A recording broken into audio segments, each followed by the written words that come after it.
यानी मैं तो एक लंबे अरसे तक सोती रही। मेरा एक एक्सीडेंट हुआ था, यानी इसीलिए मैं कुछ बातें समझने में दुश्वारी का सामना कर रही हूँ। सुनकर अफसोस हुआ। बहुत शुक्रिया।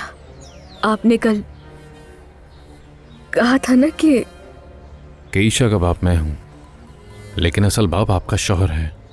हाँ कहा था, और ये बात मैंने नशे या मजाक में नहीं की थी, बल्कि सच्चाई बयान की थी।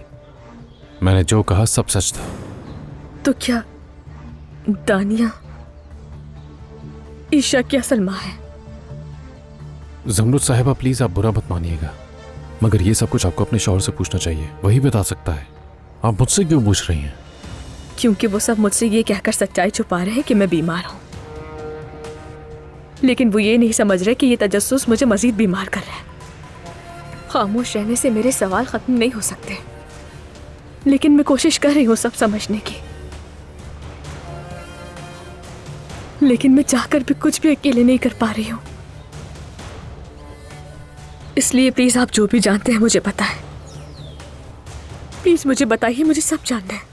जमरुद साहिबा, मेरे पास आपको सुनाने के लिए बस एक ही कहानी है।